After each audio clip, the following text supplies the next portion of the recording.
Madame, Messieurs, c'est l'heure de l'actualité de ce lundi 29 août 2022. Au sommaire de ce journal, réunion des commissions nationales de classement en aire marine protégée de la baie de Luango. Puis toujours dans le Kwilu, nous reviendrons sur le déroulement des élections Miss Tshikumbi et Mam à Madingokai. Mesdames et messieurs, bienvenue à tous.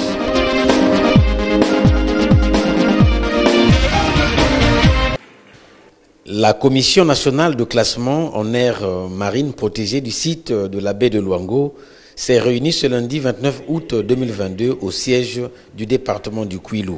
Ces retrouvailles fruits de la concertation tenue précédemment avec les parties prenantes, notamment les communautés locales, les organisations de la société civile et les représentants du secteur privé ont été présidés par le préfet du département du Kwilu, Paul Adam Dibouilou.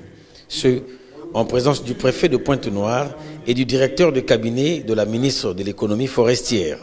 Après le mot de bienvenue du sous-préfet de Luango, c'est le représentant de l'État dans le département qui a ouvert les travaux au nom de la ministre de l'économie forestière. Créer une aire protégée est une chose, garantir son fonctionnement effectif en est une autre. Ainsi, après la première phase du projet qui débouche sur le classement du site de la baie de Luango en aire marine protégée, s'en suivra une deuxième phase, dite phase d'opérationnalisation, tout en souhaitant plein succès à nos travaux. Je déclare ouverte la réunion de la Commission nationale de classement de la baie de Luango en aire marine protégée. Le préfet Paul Adam Dibouilou a exprimé au nom de la ministre de l'économie forestière toute sa gratitude à l'endroit du programme des Nations Unies pour l'environnement et à WCS Congo et l'association Renatura pour leur implication dans la matérialisation de ce projet. Jean Bosco Nganongo, directeur général de l'Agence congolaise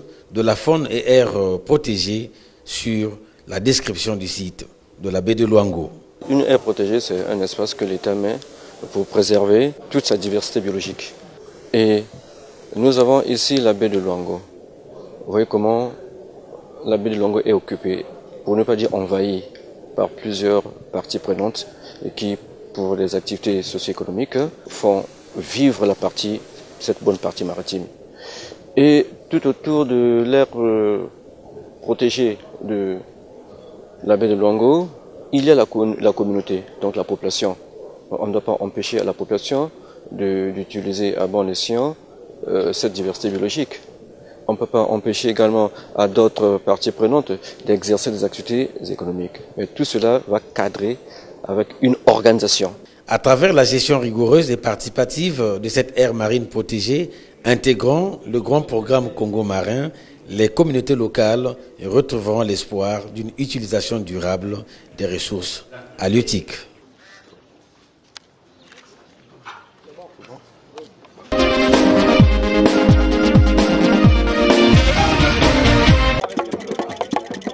L'Association des Amis de la Francophonie, AMAF, en cycle, de la présidente Delphine Bayard, de concert avec l'entreprise Grandman, a organisé le dimanche 28 août 2022 à Madingokai les élections Miss Tshikumbi et Miss Mam, en vue de marquer un retour à l'identité culturelle. Une cérémonie rehaussée par la présence du secrétaire général du département du Kwilu devant les invités de marque et les officiels départementaux.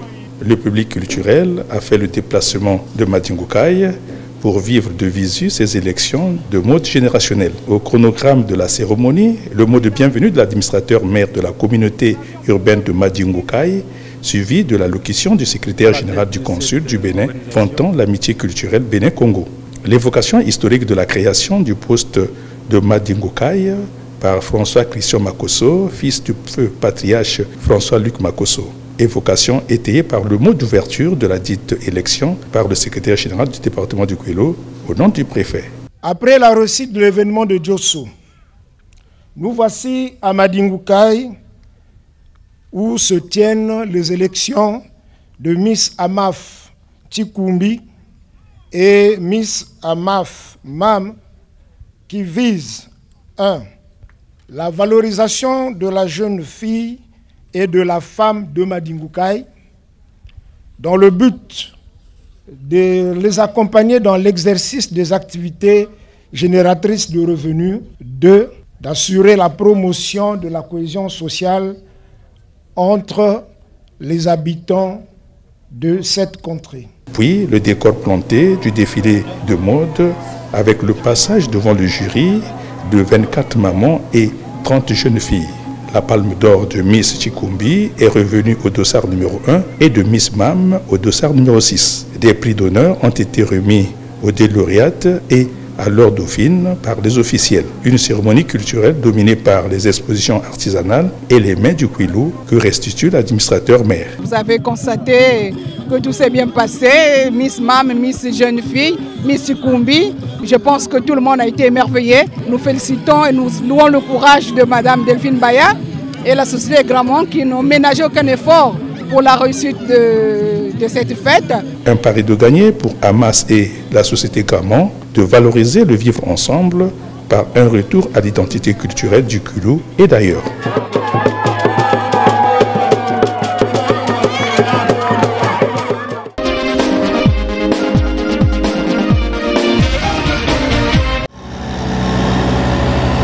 La Congolaise des routes, LCR en abrégé, société concessionnaire assurant la gestion de la nationale numéro 1, Pointe-Noire-Brazzaville, est dans la suite des grands travaux d'entretien et de renouvellement de cette route à différents endroits. Ces travaux d'entretien d'une distance globale de 45 km entre Pointe-Noire et Brazzaville se réalisent chaque année pour garantir la sécurité et la bonne circulation des personnes et des biens. Cet entretien ne concerne pas simplement la chaussée elle-même, elle concerne tout aussi les ouvrages connexes de la route. Parmi les étapes clés de ces travaux figurent le rabotage de la couche de roulement, le bétonnage bitumé, puis le marquage. Ici, nous sommes au PK 50. Nous travaillons sur le projet des gros entretiens routiers. Et ici, donc, on est en train de renouveler la couche de roulement qui avait été d'abord faite depuis les années passées. Cette couche de roulement, c'est en fait un processus qui est délimité ou sinon découpé en 3 étapes. Avant ça, il y a d'abord une autre étape qui consiste d'abord à raboter l'ancienne couche. Et avant cela, il y a d'abord une première étape qui concerne d'abord à délimiter les zones parce que ce n'est pas un travail qui s'est fait au hasard. Il y a d'abord une étude géotechnique qui a été faite et cette étude-là nous a permis à délimiter les zones de travaux. Et une fois ces zones de travaux ont été délimitées, il y a une équipe passée après nous qui ont été de faire d'abord le rabotage de l'ancienne couche. Une fois cette étape-là finie, et nous venons maintenant avec la nouvelle couche de roulement. La nouvelle couche de roulement, c'est un béton bituminé à module élevé. Donc il y a une différence entre l'ancienne et la nouvelle couche. Nous avons jugé bon d'aller sur un béton bituminé à module élevé pour assurer la bonne qualité non seulement des usagers et aussi de la durabilité de cette couche. À ce niveau de la route, le compacteur double cylindre vibrant est à pied d'œuvre. Ainsi, pour éviter d'aller à l'encontre des principes environnementaux, le bitume décapé est récupéré pour être acheminé à la base. Ici, nous sommes à 63 km de Pointe-Noire. Les fuites de carburant des réservoirs des véhicules, les surcharges des poids lourds en zone de pente et les incendies provoqués lors d'accidents de la route, voilà entre autres facteurs de détérioration de la chaussée sur cette route nationale. Pendant que les travaux d'entretien se font sur la nationale numéro 1, la Congolaise des routes prie les conducteurs de redoubler vigilance et prudence de jour comme de nuit sur leur trajet. Débuté en février 2022 à Mayama, puis en juillet dernier, tronçon Pointe-Noire d'Olizy, ces travaux prendront fin au premier trimestre 2023.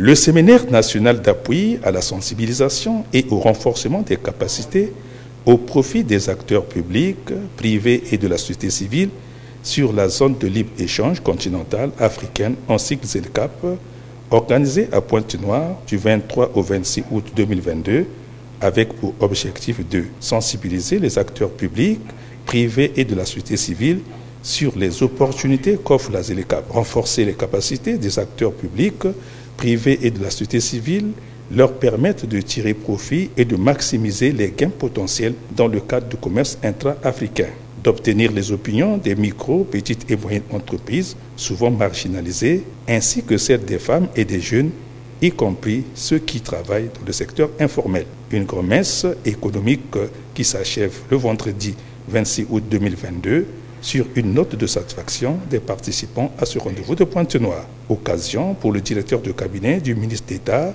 ministre du Commerce, des Approvisionnements et de la Consommation d'édifier les participants dans son allocution de clôture sur les enjeux de la ZLECAf. Vous avez pu mesurer le niveau de performance de mise en œuvre de la ZLECAf dans notre pays sur la facilitation des échanges. Vous avez également pu identifier et prioriser des initiatives complémentaires en vue de corriger les coûts d'ajustement. Ceci sur la base de la stratégie nationale de mise en œuvre de la ZLECAf et d'autres documents stratégiques de notre pays, en l'occurrence par exemple le PND. Et vous avez fait des recommandations pertinentes. Vous en êtes alors des porte-étendards dans vos milieux respectifs en tant qu'acteurs de la ZLECAf. Il est clair que des ajustements, des corrections, des changements sont indispensables pour atteindre les objectifs que le Congo s'est fixés à cet effet.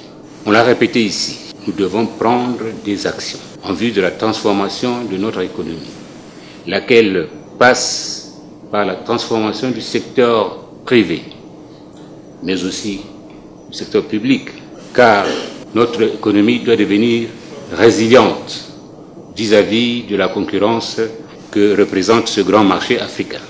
Satisfaite des travaux du dit atelier, une participante s'explique. On a appris beaucoup de choses déjà et on sait qu'aujourd'hui, c'est vrai que le Congo a eu un moratoire de 10 ans, qu'on a déjà entamé près de 2 ans et demi, sinon 3 ans. Il nous reste 7 ans et on est surpris de savoir qu'on n'est pas prêt. Donc PNUD nous aide à prendre des initiatives comme des amendements pour essayer de cadrer en fait le secteur privé congolais pour qu'on soit pas surpris d'ici les 7 ans. 3 jours de travaux ayant balisé la route à la nouvelle vision de la ZLECAf pour intéresser les partenaires et les acteurs économiques de constituer un égrégore potentiel pour la survie des entreprises au Congo.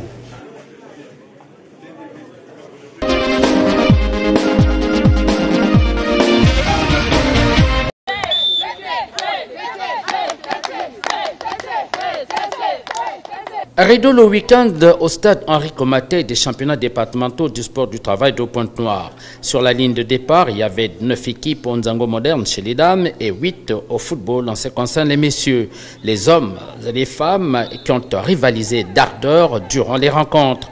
Au Nzango, les dames du Conseil congolais de chargeurs ont littéralement dominé la compétition. As Conseil a été sacré champion de la saison 2021-2022 avec 18 points. Pour la présidente de la section sport du Conseil congolais des chargeurs, ce résultat est le fruit du travail dans la discipline. Les filles, elles ont bossé dur, malgré que la compétition était rude. Vraiment, elles ont tout raflé au passage. Voilà pourquoi on dit que l'examen se prépare dès le premier jour. Donc je les encourage encore. Le directeur général du Conseil congolais des chargeurs, à la personne de M. Koumou Boulas, c'est un grand sportif. Et en voyant tous les efforts que nous sommes en train de fournir, je suis vraiment contente parce que je sais qu'il va encore nous soutenir davantage pour qu'à chaque fois nous soyons toujours présents dans la compétition. La formation de Congo Rep a occupé la 2e place avec 15 points.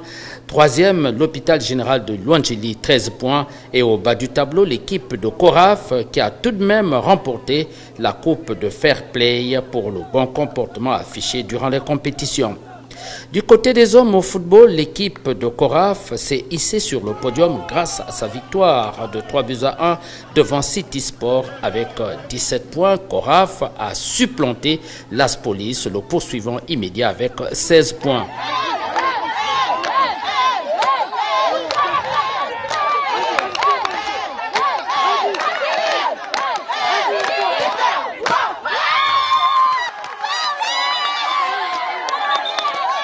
Après toutes les rencontres de la dernière journée, la Ligue départementale du sport du travail a procédé à la cérémonie de clôture de la saison en présence du directeur départemental de sport et de l'éducation physique, Joseph Biangou Ndinga. Nous avons eu le plaisir de vivre les championnats départementaux de football et de Nzango dans un même temps, permettant à nos sportifs, tous azimuts, de garder la forme physique, physiologique et psychologique en éveil, gagnant une santé dynamique, garantissant les meilleures prestations dans les milieux professionnels et dans les compétitions à venir. Je saisis l'occasion pour féliciter les organisateurs pour la bonne tenue et la sérénité qui a accompagné tout le déroulement de ces championnats. S'en est suivi la remise des récompenses aux meilleures joueuses et joueurs pour terminer par les coupes aux équipes championnes et vice-championnes. Voilà. Tu me ramènes ça et puis tu me donnes.